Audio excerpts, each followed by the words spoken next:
gukomeye, sinasigarana intege, kuko ubwiza bwanjye bwampindukiyemo ububore ndatentebuka.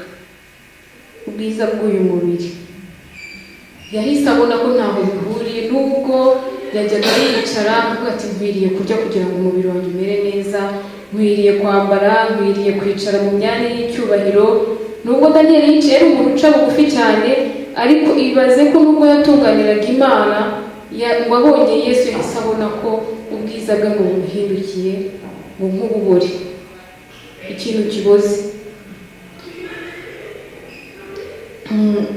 Ngo umukongo aratentebuka. Umurongo wa 9 ngo ariko ngo numva ijwi ry'amagambo ye, ngo nkiryumva ngo nubamye ndarabirana ntusinziriye, ngo nuko haza ukuboko kurambyutsa mfukamisha amavi n'ibiganza.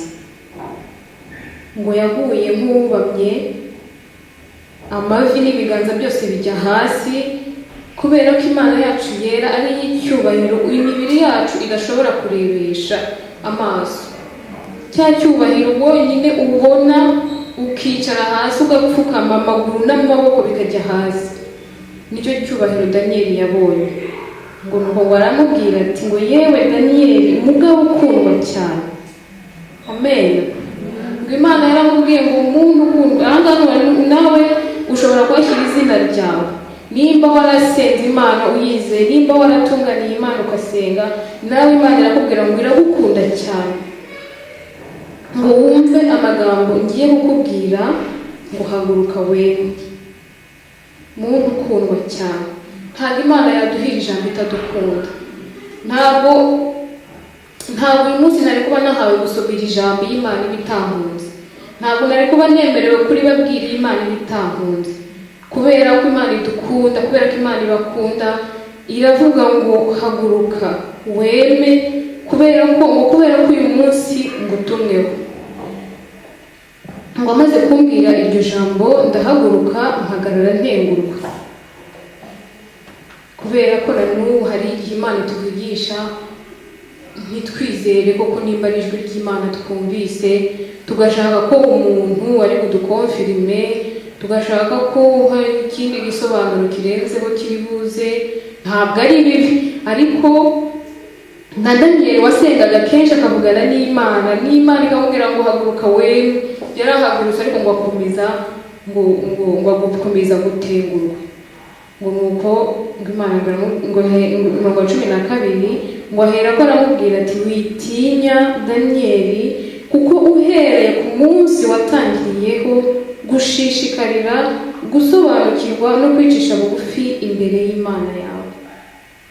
Ngo uhereye ku munsi watangiriyeho kubaha Imana, uhereye ku munsi watangiriye kwizera Imana, uhereye ku munsi watangiriye kubaha amategeko y'Imana, uhereye kuri wa munsi watangiriye wafashe amezi 3 yo gusenga, umunsi wa mbere ngo gusenga kwawe kwarumviswe. Niko hari ijambo ry'Imana rivuga ngo uhereye ku munsi watangiriyeho gushishikarira gusobanukirwa no kwicisha bugufi imbere y'Imana yawe, ngo amagambo yawe yarumviswe, ngo kandi niyanzanye.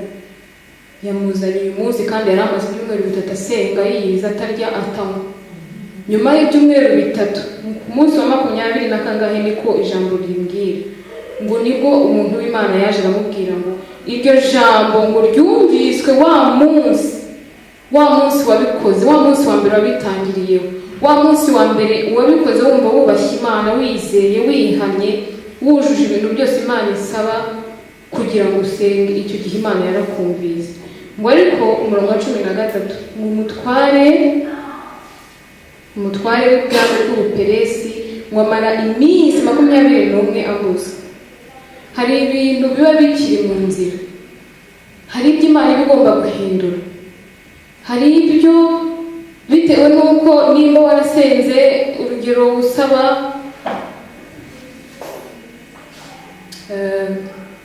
icyo waba usaba cyose, icyo ari cyo cyose, ugasaba Imana ukamara ibyumweru 3 wiyiriza, ariko Imana ikaza ku munsi wa 21.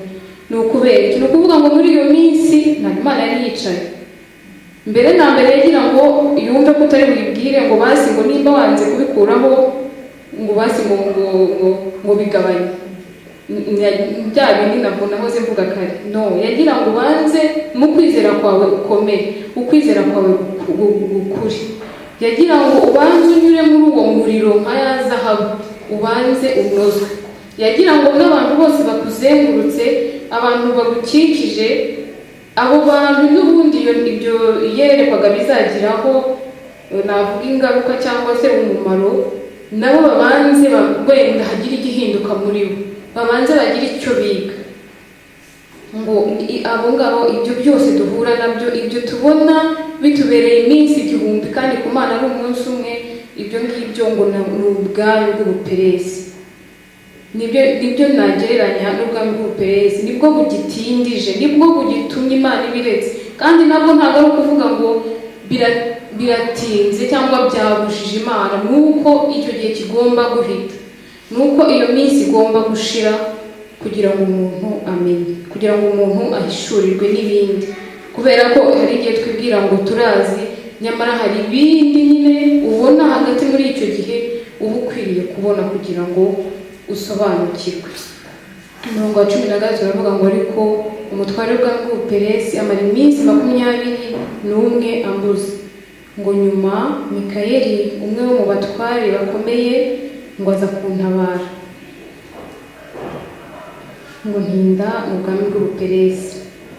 Hari ibintu bigitindije Imana, wasanga ahari ari mu gushaka kwawe kw'Imana, wasanga ari impamvu ziri kuguturukaho, wasanga hari ibyo ukeneye kubanza guhishukirwa, wasanga hari ibyo Imana iri kukwereka cyangwa se iri kugukorera ntubibone, wasanga hari icyo Imana iri kugusaba guhindura ukaba utaracyumva, ukaba utaracyemera, wasanga hari icyo ukwiye kubanza kwiga muri icyo gihe Imana itaraza ikuzanira ibyo wayisabye, akaba ariyo mpamvu bitinze. Ariko ibyo byose bigomba kuba kugira ngo Imana yiheshe icyubahiro. Kuko hari n'igihe biba tugatangira kuvuga ngo ni njyewe, ngo narasenze, ngo abantu benshi barasengeye, ngo buriya ni imbaraga z'amasengesho yabo. Reka da, ni uko nyine Imana ibishaka ngo icyo gihe gishire, ubanze umenye ko Imana ikorera igihe ishakiye, nk'uko mu ijambo ry'uyu munsi babanje kubitubwira ngo ibyo ikora niba ihaye umuntu ikoze mu butunzi bwayo. Ntabwo dukwiriye kugira ikibazo kuko yampaye cyangwa yahaye umuntu uwo ari we wese. Ni ukuvuga ngo nimba byabambutse kuri njyewe cyangwa byatinze kuri njyewe, ntabwo bikwiriye kuntera ikibazo. Nimba biri kuntera ikibazo, icyo gihe cyose kigomba gushira kugira ngo mbanze mbyigireho, mbanze ntihagire ikintu gihinduka muri njyewe. Ayo magambo numvaga nifuza ko ariyo tuganiraho muri uyu munsi. Ayo magambo ni Imana yari yanshyize ku mutima, nkaba nifuza ngo uko Umwuka Wera bayoboye, uko Umwuka Wera bafasha abigisha n'uyu munsi abashoboze kumenya gusenga, kumenya akamaro ko gusenga, kumenya ibanga riri mu gusenga, kumenya ko nituzajya tuzirikana gusenga tuzi neza ko ari twebwe bifitiye akamaro, atari Imana. Umuntu akubwiye ngo gusenga ni nk'ibiryo, reka mbyite cyangwa reka mbyite amafaranga. Ntabwo wahera mu gitondo usenga ukagera nijoro. Ariko ntabwo, kandi noneho reka nkubwire, iyo uri gusenga hari ibintu maze gusoma kuri interinete by'amakuru yo mu Rwanda. Umusaza ufite imyaka 89 ngo yaravuze ngo nifuza gupfa ngo byibura ngo mbonanye na Kagame nkamukora mu ntoki. None ndagira ngo muhishurire ko gusenga Kagame ni umuntu Imana yaremye, ni umuntu wavutse nk'uko uwo musaza yavutse, wabyawe n'umugore byose uko tubizi. Ariko gusenga ntiturakamenya ko ari ukuba wicaranye noneho kuba wari wenda bikamfate umwami w'ububisi. Ndabona umwami wicaye mu ntebe nziza, ntabwo mbizi, ndabibona uretse ibyo mbona wenda mu bishushanyo cyangwa mu mafilime. Imbere y'iriya ntebe uhicaye nawe wumva uwo muntu yifuza gukora mu ntoki za Kagame gusa.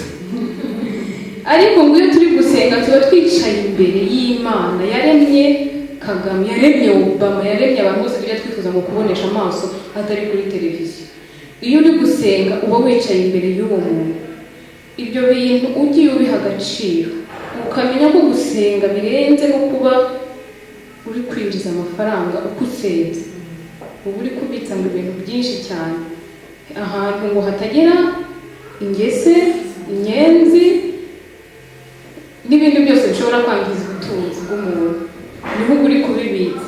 Ariko niba tubanza tuba dushaka ko haba hari n'akavidewo hariya turi kubireba ngo twemere uko turi kubikora, kubera ko urabyuka wajya gusenga ngo wiwe ngo ndananiwe nijoro ngo ibitotsi birangije ngo ntasenge iminota 2, ubwo winjije atanu yonyine nyine ntacyo yenda nayo yinjiye, ariko ubwo ntatanu yonyine winjije, kandi washoboraga kwinjiza amayero 100 n'ayandi menshi cyane.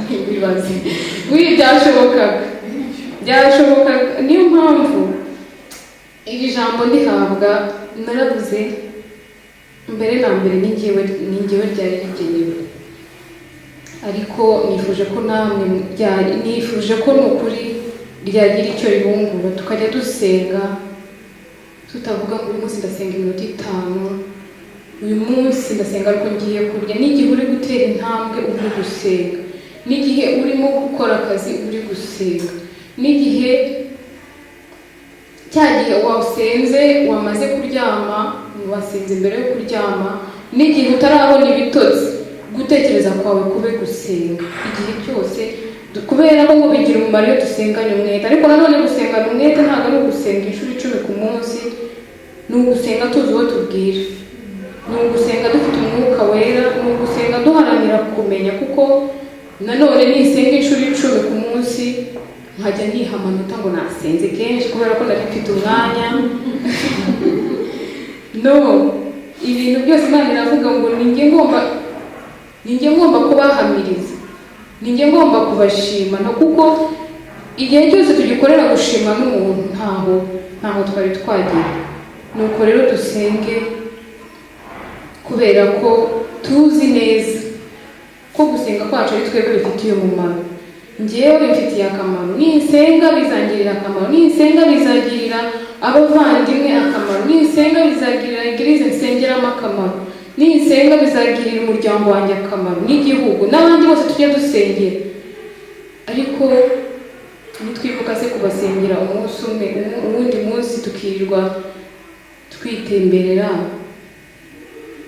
Kandi no mu gihe cyo gutembera burya birashoboka ko wasenga, kubera ko niyo uri kureba filime burya ibintu byinshi, kubera ko Yesu yaravuze ngo mwigire ku bintu byose mubona. Ibintu byinshi waba uri kureba byakagombye kukwigisha, bigatuma usenga. Niyo washima Imana muri ako kanya, Imana iba ikwishimiye, kubera ko ibyo ubonye hari isomo biguhaye. Ni nacyo bibereyeho byinshi tubona muri ubu buzima. Ibyo duhura nabyo muri iyi minsi niko kamaro kabyo, bigomba kutwigisha byose. Imana ibaho umugisha. Reka dusenge, wenda hari uwundi uri buze kumfasha akanyunganira kuri iri jambo.